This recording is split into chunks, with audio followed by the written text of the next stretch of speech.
Doctor पवित्रा दीदी विद्यालंकार जी से बच्चों को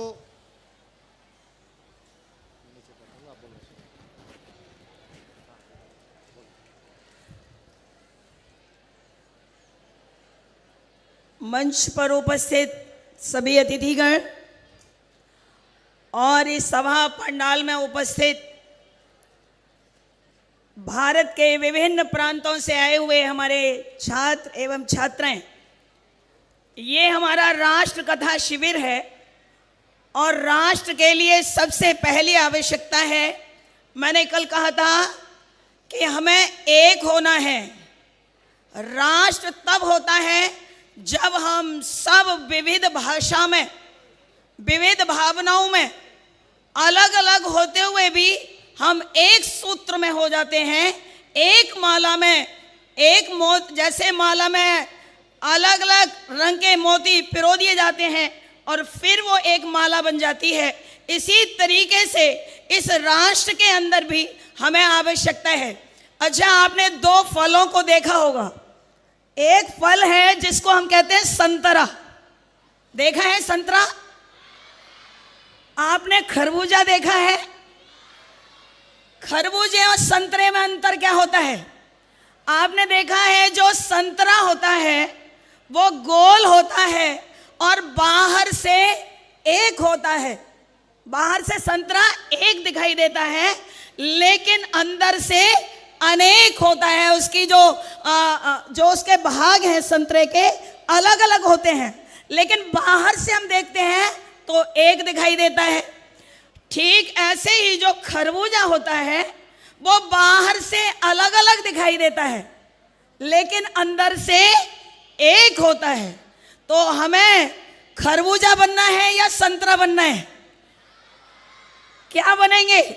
संतरा बनेंगे या खरबूजा बनेंगे? हमको खरबूजा बनना है कि हम भाषा की दृष्टि से, हम प्रांत की दृष्टि से हम अलग अलग भले ही दिखाई दें, लेकिन जब हमारे राष्ट्र की बात आए, जब मेरे देश की बात आए, तब हम एक होने चाहिए, तब हमारे लिए राष्ट्र सर्वोपरि होना चाहिए। एक बार एक बुद्धिमान व्यक्ति के पास एक बहुत छोटा सा बच्चा बैठा था। तो उसने देखा, वो काम कर रहा था ऑफिस का, देखा कि बच्चा बार बार उसके काम में व्यवधान डालता है। तो उस व्यक्ति ने क्या किया, उसके पास एक कैलेंडर था और उस कैलेंडर में एक तरफ भारत का नक्शा बना हुआ था और दूसरी तरफ मानव का चित्र लगा हुआ था। तो उस बच्चे को व्यस्त रखने के लिए उस बुद्धिमान व्यक्ति ने क्या किया, उस बुद्धिमान व्यक्ति ने उस कैलेंडर को फाड़ करके उस बच्चे को एक काम दे दिया। कहा, यह भारत का नक्शा है, इसे जरा जोड़ के दिखाओ। जब ये बात कही तो बच्चा तो भारत के नक्शे को कैसे जोड़ता, लेकिन हवा चल रही थी, पंखा घूम रहा था, तो पंखा घूमने के कारण से एक तरफ भारत का नक्शा था और दूसरी तरफ मानव का चित्र था। तो उस बच्चे को मानव के चित्र में मानव शरीर के अंग दिखाई दिए और उस बच्चे ने धीरे धीरे मानव शरीर के अंगों को एक एक करके जोड़ना आरंभ किया और सारे मानव शरीर के अंगों को जोड़ दिया। तो एक तरफ मनुष्य का नक्शा था और दूसरी तरफ देखा तो भारत का नक्शा था।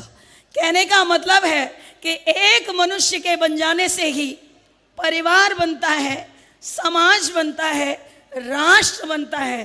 तो हमें अपने आप को सुधारना है, अपने आप को राष्ट्र के लिए ले जाना है। इसीलिए कहा, उद्यमेन ही सिद्ध्यन्ति कार्याणि न मनोरथै न ही सुप्तस्य सिंहस्य प्रविशन्ति मुखे मृगा। अर्थात उद्यम करने से, परिश्रम करने से ही कार्यों की सिद्धि होती है। जैसे कोई शेर जंगल